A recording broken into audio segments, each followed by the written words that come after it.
If you've ever led or supported an employee resource group and thought, we have great intentions, so why does attendance keep dropping? You are definitely not alone, and I'm here to help you out.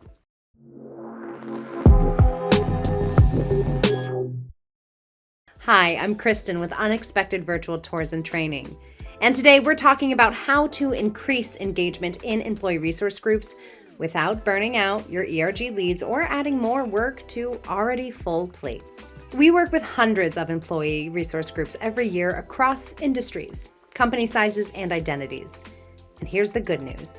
Engagement problems are incredibly common and incredibly fixable. Let's talk about what actually works. Number one, shift from meetings to experiences. One of the biggest engagement killers in ERGs is too many meetings that feel like, meetings.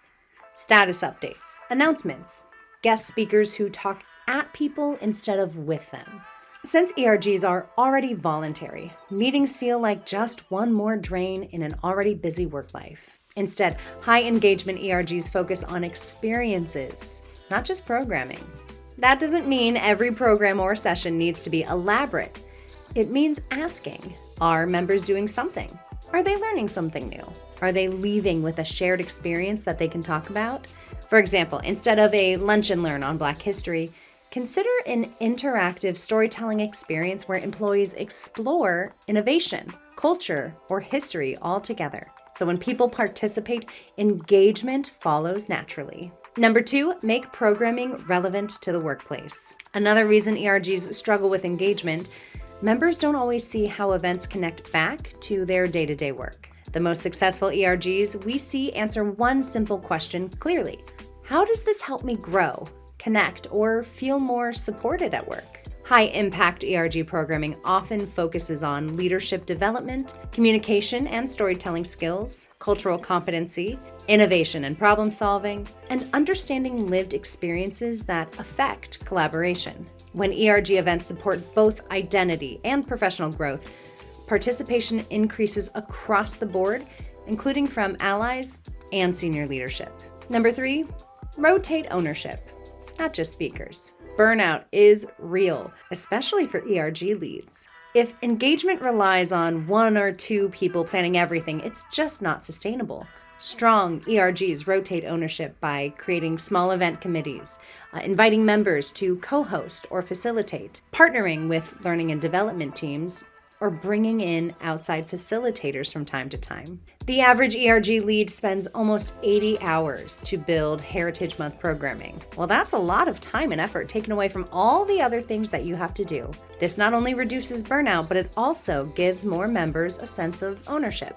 When people help build something, they're far more likely to show up for it. Number four, build momentum with a series, not one-off events. One-off ERG events can be great, but series build momentum. Instead of asking members to show up sometime, you're inviting them into an ongoing journey. Some examples: a quarterly heritage or identity-focused series, a 3-part leadership or innovation experience, a mix of education, connection, and celebration throughout the year. We've seen ERGs dramatically increase engagement by creating predictable, well-paced programming that employees can look forward to and plan around. For example, if you are a Black ERG, consider offering quarterly programming. In Q1, offer Black History Month or MLK Day programming.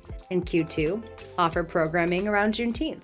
In Q3, offer an informal connection or networking session where people can get to know each other. And then in Q4, offer an end-of-the-year celebration that caps all that you have achieved together over the previous year. Number five, make it easy to say yes. Engagement drops when participation feels hard. So ask yourself, is the event virtual, hybrid, or accessible across time zones? Is registration simple? Is the time commitment clear? And do people know what they'll get out of it? Virtual and hybrid experiences in particular allow ERGs to reach employees who might not otherwise participate, including remote staff, caregivers, global teams, or those introverts who don't thrive in traditional networking settings. Ease matters more than you think. Number six, measure what actually matters. Finally, engagement isn't just about headcount.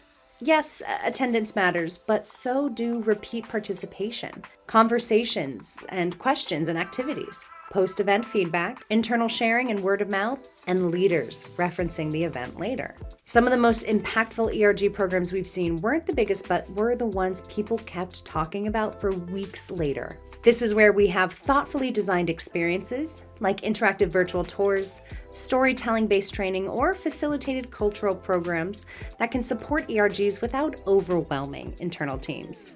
When done well, these experiences spark conversation instead of silence, encourage participation from all levels, and reduce planning burden for the ERG leads. At Unexpected Virtual Tours and Training, we design programs specifically to help ERGs build connection, engagement, and meaningful dialogue without feeling like another checkbox event. So here's our final thought. The most engaged ERGs aren't doing more, they're doing things with intention. If you're supporting ERGs inside your organization, a few strategic shifts can make a huge difference for your members and for your company culture as a whole. Well, thanks for joining me. If you'd like more ideas on engaging ERGs, inclusive programming, and interactive learning experiences, don't forget to like and subscribe. And you can always learn more at unexpectedvirtualtours.com.